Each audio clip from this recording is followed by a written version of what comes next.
Over a month ago, the U.S. Drug Enforcement Agency made a quick sweep of the nation, arresting over 90 men and women and charged them with the possession and sale of synthetic drugs. Mass arrests and prosecution of this kind are routine and daily law enforcement exercises intended to nip crimes in the bud before they replicate into much bigger social problems. And America is not the only nation with this kind of crime fighting machine. As far as I'm concerned, this should be the pattern of protecting society from crime in every part of the world. The moment there's a hint of an emerging vice, leaders and government should probably act to swiftly eliminate it. Unfortunately, Nigeria has been blessed with leaders who either lack the understanding that crime fighting is part and parcel of government role, or see crime fighting as self-defeating and crimes as part of a traditional social order that is uncontrollable. Self-defeating in the sense that their interests are all intertwined with social disorder, and that generally addressing them implicates their direct and indirect roles in these crimes. In other words, they always stand to gain in an open, free-for-all crime melee. Purging society of crimes comprehensively should be our goal in this new millennium. The price we are paying today in both organized crime, as with Boko Haram, and sporadic kidnappings and killings, is as a result of prolonged negligence on the part of our leaders. Now, their endemic negligence is tugging at the very foundation of our nation, threatening its unity, its way of life, and could most likely be the nail that secured the coffin. While it's undeniable that they play roles in the present national security dilemma, by error, by omission, and by plain deliberate actions, many Nigerians agree with the two ex-heads of states, General Obasanjo and IBB, that Nigerians are essentially living in fear and uncertainty. And the question we have to ask ourselves now is, how did we get here? It will take a book to walk through the history of our unfortunate and fatal journey to this day. So let us cut to the chase and admit that there was a time there was no Boko Haram. Kidnapping was seldom and killing were predictable, to say the least. Now there's no few days that go by without the level of violence intended to maximize casualties, disrupt public order, and ridicule government's ability to protect its citizens. The proliferation of guns and the center of life have equally reached an epidemic level, and even women bury kids behind their backs are throwing machine guns for their safety. These men and women are perhaps unable to provide 3 good meals a day for their families, but feel compelled to bear these weapons in a nation that's supposed to be at peace. A nation that saw all the signs of this violence emerging, but failed to act swiftly, like the nation we've been trying to emulate, and nip crimes in the bud.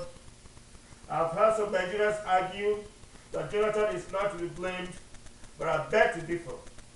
Boko Haram flashed us the first signs of its intended war against the nation, and someone or a group of leaders ignored the warning signs. Quite often, we are so quick to immediately order the latest luxury cars and other items from the West for both government and private uses, but when it comes to matters of life, matters of securing the civil order of a nation, we are the last to act. And that is where I blame President Jonathan. He's very slow to act, and when he acts, his actions lack the level of efficacy needed. He's not a bad man. He's not going to combat Islam, as demanded by some of our misguided siblings from the north. I believe he cares, but in my opinion, I do not believe he clearly understands his role as the president. The ultimate security and peace of the nation rests on his feet. And if he exercises the full authority and power of his office, he is bound to make progress as a president. His concept of philosophy of his office, of saying less and doing more, is not productive. The leader inspires the nation by articulating a clear, broad vision, not by silence. The people of any nation need to know the vision of its leader or leaders so that they can follow it. His silence has given the impression that there's no vision, and where there's no vision, it's a known fact that people often perish. He cannot continue to live from a position of weakness or perceived weakness. Boko Haram started by testing his strength, and when his administration stumbled on initial confrontation, the group was emboldened.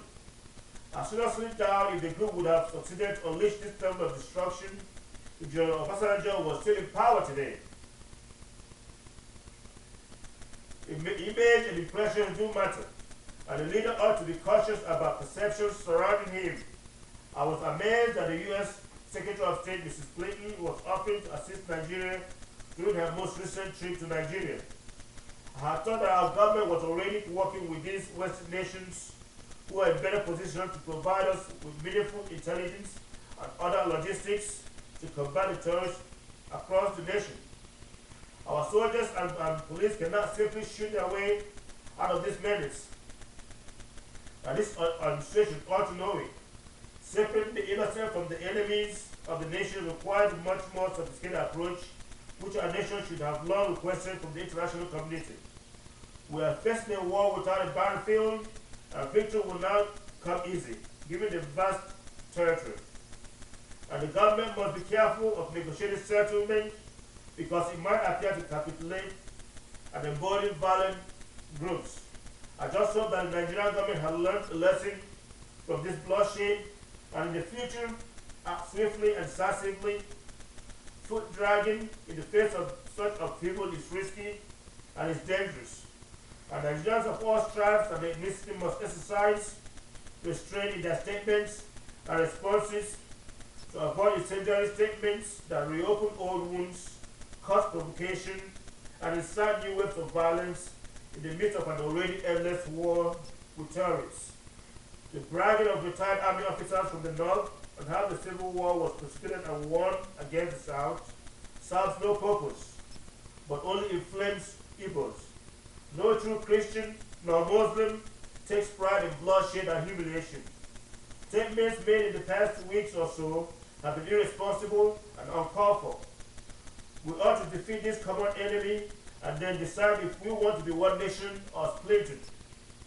The rumored application for nationhood by some evil groups before the United Nations, the declaration of independent nation in the Bayelsa region, are all subversive to peace and unity in Nigeria and should be immediately deferred. We should not further add more fuel to a burning nation if we intend to live in it. Give the federal government the opportunity to conclude this violence and then tender your requests and demands under peaceful conditions. This is no time to exploit a precarious nation. The lives we've already lost since the emergence of Boko Haram should not be lost in vain. We must not hand victory to the enemy by disintegrating before their eyes. No doubt the government has made mistakes and continues to make mistakes.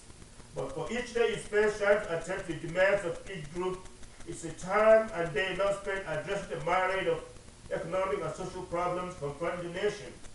The social unrest in the nation today is a direct consequence of government misplacement of priorities. There's a total lack of understanding on the part of our leaders, and this dates back to decades. From the president to the governors, they all seem to indulge in grandeur and lose sight of what is most important in the lives of our people. Somehow they rush to erect structures, engage in initiatives that have no direct value or impact to the lives of the common men and women. 2 weeks ago, it was reported that a car turned over in Lagos and occupants were alive and trapped in the cars for hours until they died. There were no forced emergency responders to rescue these passengers, and yet, if you go around Lagos, your eyes will behold giant expensive projects undertaken by the state government, and this is the norm across the nation. No state is immune nor innocent from this strange syndrome. The president, like every other president, is equally culpable. In some states, while the governments are spending huge sums on their pet projects, some of the state employees are unpaid for months. These governments seek divorce from reality. Some states have potholes in the middle of major roads, claiming life for months and years. Meanwhile, their governments are busy spending on lavish lifestyles and offering bonuses to a few. When serious crimes involving loss of lives are committed, You hardly witness any kind of general reaction from government, not even articulate on the issues.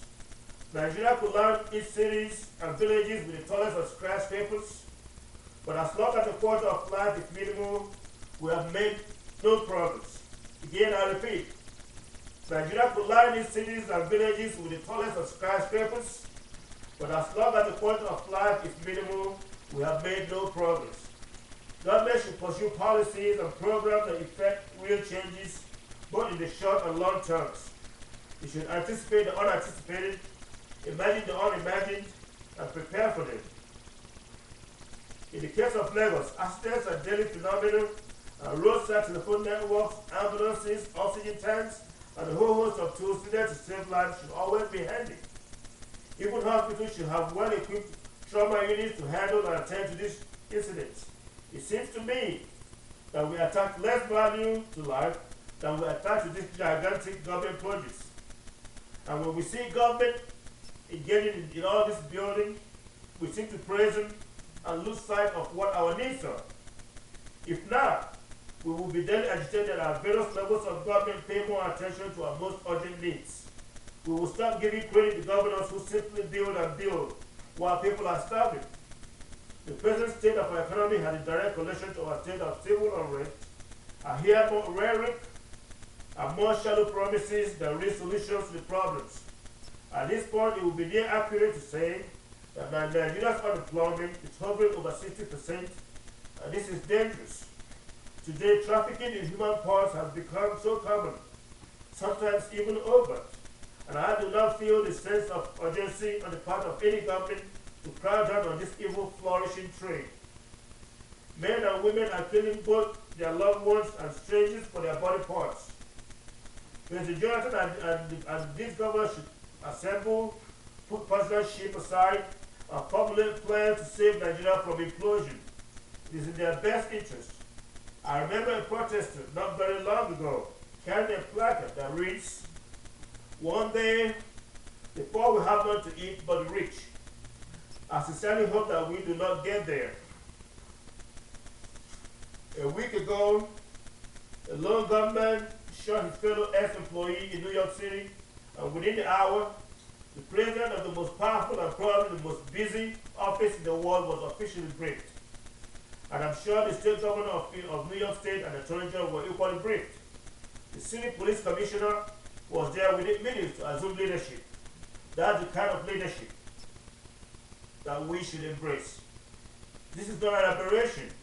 It is the norm with most big city crimes.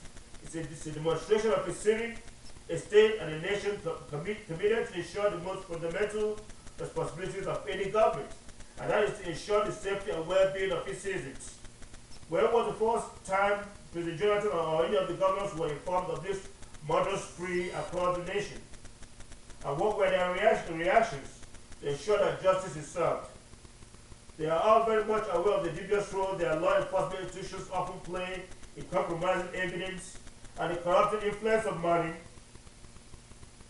from the field offices to the judiciary in all crimes, and this ought to be more incentive for these leaders and the offices to be directly and personally involved when the most heinous of crimes are committed. But that is not the case. Over and over again, there seems to be an absenteeism of authority, a total vacuum in good and necessary oversight. The punitive attitude of Nigerians are without equal response from government. The moral compass I've mentioned has slipped and fallen.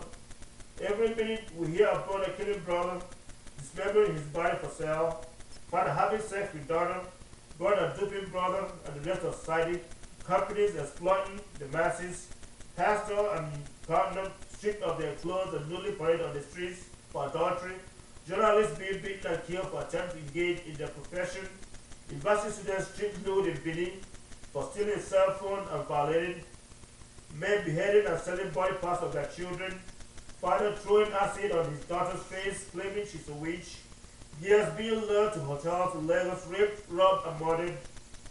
The list goes on eternally. And where is our leadership? Where is our leadership? These are crimes that ought to arouse the conscience of a nation and force the leaders across all spectrum to act decisively to discourage the erosion of civil order, restore stability, sanity, and uphold the idea that there are severe penalties for lawlessness. Unfortunately, no matter the degree of callousness, the degree of heinousness, President Jonathan and other elected members of this nation remain unpricked, disconnected, and unperturbed. Not even one voice of condemnation from any of our leaders. No demand for justice. How can a nation endure, given this evil path it has chosen to walk? What kind of future lies ahead for a society that is this self-destructive? And lately, the president is talking about surprises for 2013. Time is not on his side. Nigerians have already heard the fresh air he promised last year, and nothing has changed. The breath of fresh air has turned into justified fear among Nigerians because of weak leadership. It is time to seek new leadership. If these leaders are either afraid to lead or preoccupied with their personal financial goals to address the myriad of problems, social and moral, confronting our nation, thank you, and may God bless you.